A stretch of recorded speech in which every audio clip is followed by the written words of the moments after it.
जिन लोगों का पूरा राजनीतिक जीवन सिर्फ पैसे के दम पर पनपा हो, शायद उनको हर चीज में पैसा नोट दिखाई देता है। सोनिया गांधी जी इनके आशीर्वाद से मुख्यमंत्री बने हैं। आप उन्हीं को बदनाम करेंगे, उनकी आलोचना करेंगे, उनको बेइज्जत करेंगे। एक तरफ तो आरोप लगा रहे हैं कि भाजपा सरकार गिरा रही थी, दूसरी बात कह रहे हैं कि वसुंधरा सरकार बचा रही थी। तो मैं समझ नहीं आया बोलना क्या चाह रहे हैं। सम्माननीय मुख्यमंत्री जी की नेता आदरणीय श्रीमती सोनिया गांधी जी नहीं है, बल्कि उनकी नेता वसुंधरा राजे सिंधिया जी हैं। मुझे बहुत कुछ कहा गया, कोरोना, गद्दार, निकम्मा आदि।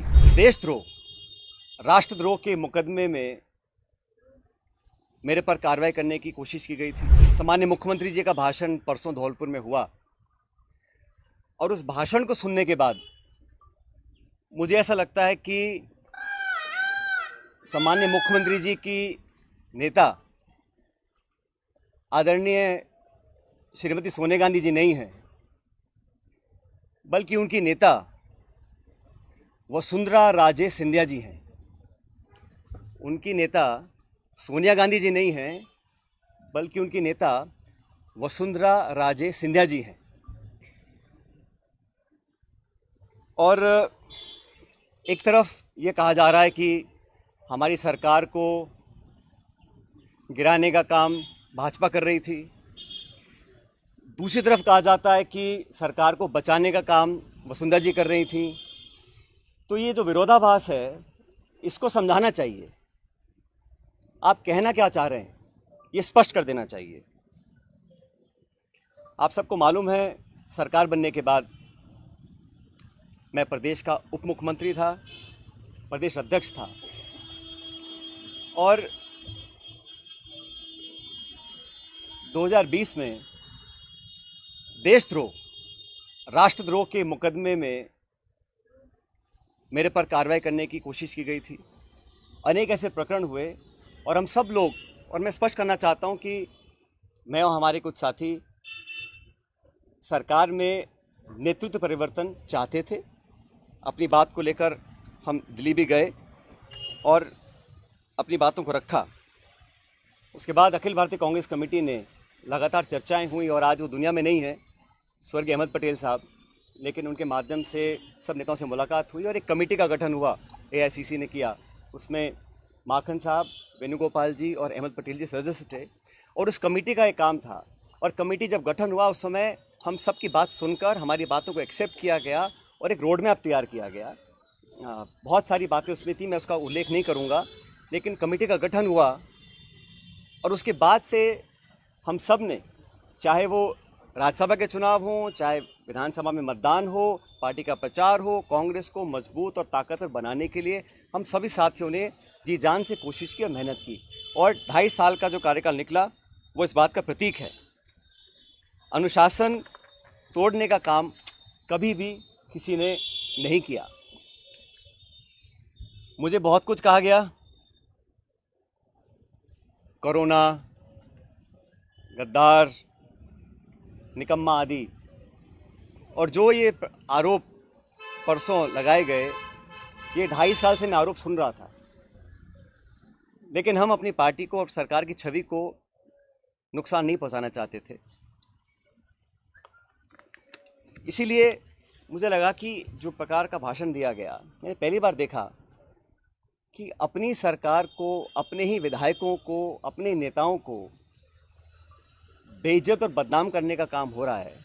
कांग्रेस के विधायकों को तो बदनाम करने का काम हो रहा है और भाजपा के नेताओं का गुणगान हो रहा है। ये समझ से परे है। इस प्रकार का जो काम हुआ वो बड़ा गलत है।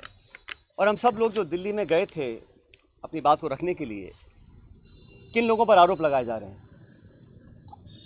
ऐसे लोग जो पब्लिक लाइफ में 30, 40, 45 साल से हैं। 3 दिन पहले मैं बाड़मेर में था।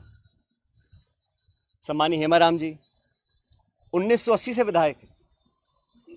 उनकी क्या छवि है, मतदाता, पब्लिक, उनके क्षेत्र के लोग उनको अच्छी तरह जानते हैं, उनकी क्या क्रेडिबिलिटी है और क्या पब्लिक लाइफ में उनका अब तक का इतिहास रहा। ओला साहब जिनके स्वर्गीय पिताजी 1957 से चुनाव लड़ रहे हैं, बड़े बड़े पदों पर रहे।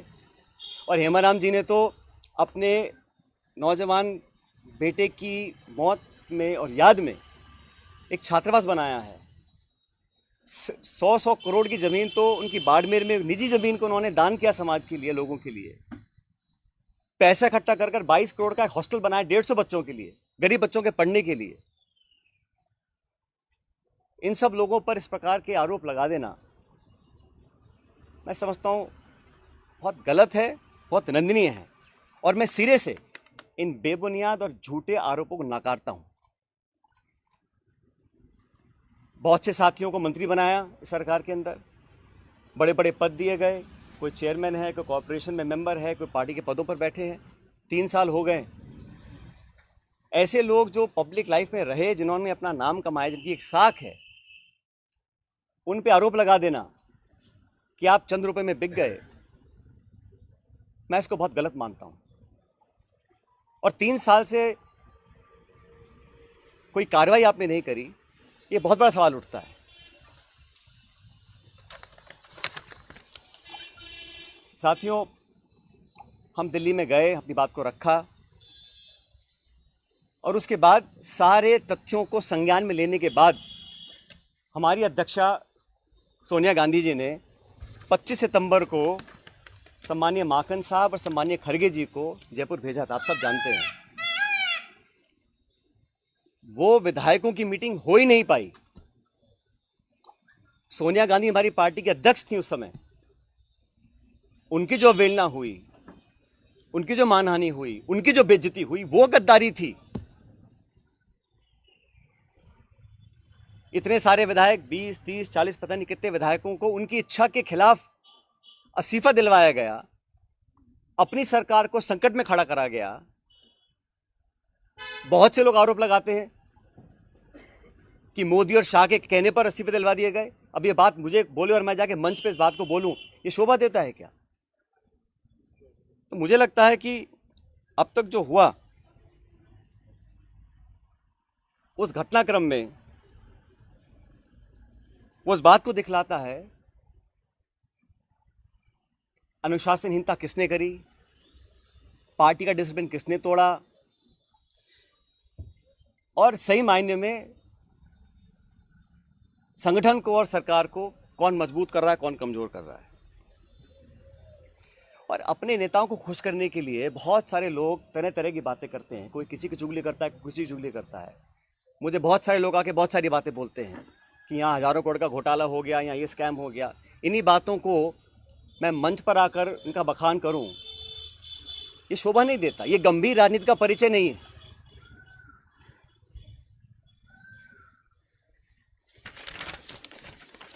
इसीलिए मैं, आप जानते हो, पिछले 1.5 साल से चिट्ठियां लिख रहा हूं वसुंधरा जी के कार्यकाल में जो तमाम गंभीर भ्रष्टाचार के आरोप हमने लगाए, अशोक गहलोत जी ने लगाए, मैंने लगाए, मंचों पर लगाए, प्रेस कॉन्फ्रेंस करके लगाए, उनकी जांच क्यों नहीं हो पा रही थी। अब मुझे समझ में आ रहा है कि ये जांच अब तक क्यों नहीं हुई।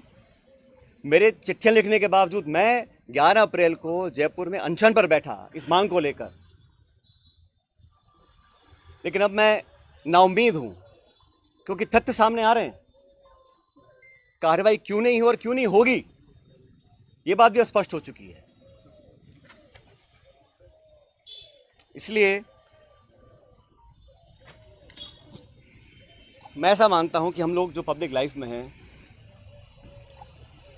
जनता ही भगवान है और जनता जनार्दन के सामने हम सबको नतमस्तक होना पड़ेगा। मैंने करप्शन की इशू को लगातार उठाया, पहले भी उठाया, आज भी उठा रहा हूं, आगे भी उठाता रहूंगा। जब जब मैं वसुंधरा जी के करप्शन की बात करता हूं या जो पेपर लीक हुए जिसमें लाखों बच्चों के भविष्य पर सवाल चिन्ह खड़े हो गए, उस पर कोई जवाब नहीं आता। इसलिए साथियों, मैंने निर्णय लिया है कि आरपीएससी, जहां से कई सारे पेपर लीक हुए, बहुत सारी वहां पे खबरें आई कि वहाँ पर तमाम भ्रष्टाचार हो रहा है। अजमेर स्थित आरपीएससी है। मैं 11 तारीख को परसों अजमेर से एक यात्रा निकालूंगा। जनता के बीच जाकर जनता की आवाज़ सुनेंगे, जनता के मुद्दों को उठाएंगे।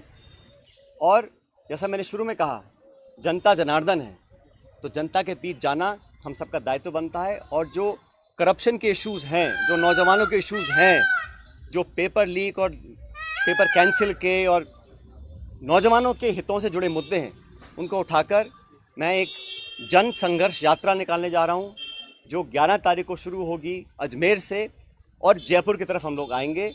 लगभग 125 किलोमीटर की यात्रा है। जन संघर्ष यात्रा लोगों के हितों के लिए, करप्शन के खिलाफ, नौजवानों के संरक्षण के लिए। उनकी आवाज़ को हम सुनेंगे, उनकी आवाज़ को बुलंद करेंगे। और मैं समझता हूं कि सही निर्णय तब लिए जाएंगे जब जनता का पूरा हमारा साथ होगा, जनता का पूरा प्रेशर होगा। पद यात्रा है, जन संघर्ष पद यात्रा 11 मई को मैं अजमेर से शुरू करूंगा और हम जयपुर आएंगे। लगभग 5 दिन का समय इस यात्रा में लगेगा। जैसे मैंने कहा, ये यात्रा किसी के विरोध में ना होकर करप्शन के विरोध में है, नौजवानों के पक्ष में है। जो तमाम जनता में आज मुद्दे हैं, जो इशूज़ को लेकर हम राजनीति करते हैं, जिन इशू पर मैं हमेशा अपनी बात रखता आया हूं, उनके बीच जाकर, उनकी बात सुनकर, उनकी आवाज़ बनने की हम लोग कोशिश करेंगे। और ये अभियान शुरू होगा 11 तारीख को। उसी भाषण में मुख्यमंत्री ने कहा कि एआईसीसी से पैसा दिलवा देंगे। उसी भाषण में मुख्यमंत्री ने कहा, ये इसका जब ऐसा है, मैंने आपको शुरू में कहा कि मैं किसी पे आरोप लगा दूं कि इसने 1000 करोड़ खा गया, 10,000 करोड़ खा गया, 1 लाख करोड़ खा गया, उसका कोई मतलब नहीं है। पब्लिक लाइफ में अगर तथ्य प्रमाण किसी के पास हैं तो कार्रवाई कर देनी चाहिए थी, अब तक क्यों नहीं करी। और ये जो पैसे की बात है, जिन लोगों का पूरा राजनीतिक जीवन सिर्फ पैसे के दम पर पनपा हो, शायद उनको हर चीज़ में पैसा नोट दिखाई देता है। ऐसा नहीं है। पब्लिक जज्बात भी कुछ होते हैं, पब्लिक वोट भी कुछ होती है, पब्लिक इमेज भी कुछ होती है। जिन लोगों की राजनीति सिर्फ पैसे के दम पर चलती आई हो, उनको हर चीज़ में अगर पैसा दिखता है, उसका मेरे पास कोई जवाब नहीं है। मैं 3 साल से बातों को सुन रहा हूँ। मैंने बार बार कहा है कि करप्शन के खिलाफ हम सबको लड़ना है। अगर किसी पे कार्रवाई करनी तो कर देनी चाहिए थी, इंतजार किस बात का है। और जिन लोगों पे आरोप लगा रहे हैं, समझना चाहिए उनकी 30, 40, 50 साल की राजनीति है। हम भी बड़े बड़े पदों पर रहे हैं, केंद्र में रहे हैं, राज्य में रहे हैं, निर्वाचित रहे हैं, पब्लिक के सामने काम किया है। अगर कोई उंगली उठा सकता है बता दे हमारे को। इस तरह के आरोप लगाने से, सुन ले मेरी बात, विधायकों पर, कांग्रेस के विधायकों पर, जिनके दम पर हम मुख्यमंत्री बने हैं, सोनिया गांधी जिनके आशीर्वाद से मुख्यमंत्री बने हैं, आप उन्हीं को बदनाम करेंगे, उनकी आलोचना करेंगे, उनको बेइज्जत करेंगे, तो पब्लिक सवाल नहीं पूछेगी हमसे 6 महीने के बाद। इस प्रकार के निराधार आरोप लगाना कोई बहुत गंभीर राजनीति का परिचय नहीं है। सर, आपने मानहानि का दावा करेंगे, इसका मानहानि का क्या करें? क्या मैं कह रहा हूँ ना, एक तरफ तो आरोप लगा रहे हैं कि भाजपा सरकार गिरा रही थी, दूसरी बात कह रहे हैं कि वसुंधरा सरकार बचा रही थी। तो मैं समझ नहीं, बोलना क्या चाह रहे हैं? कौन गिरा रहा था, कौन बचा रहा था? हमारा सब समझौता दिल्ली में हो गया, कमेटी ने निर्णय ले लिया। हम सब समझौते के बाद जयपुर आए, सदन में पेश हुए। हम सब ने एक स्वर से अपनी सरकार का समर्थन किया। हर मतदान कांग्रेस के पक्ष में किया। राज्यसभा का चुनाव हो, मध्य विभाजन हो, हर जगह 2.5 साल से हम सब लोगों ने अपनी कथनी करने में कोई फ़र्क नहीं रखा। मैं तमाम अपनी आलोचना सुनने के बाद जो मुझे कहा आप सब जानते हैं। मैं भी तर्क दे सकता था, जवाब दे सकता था, लेकिन मैंने शासन में रहा। मुझे पार्टी की चिंता है, सरकार की चिंता है, इसलिए मैंने बोला नहीं।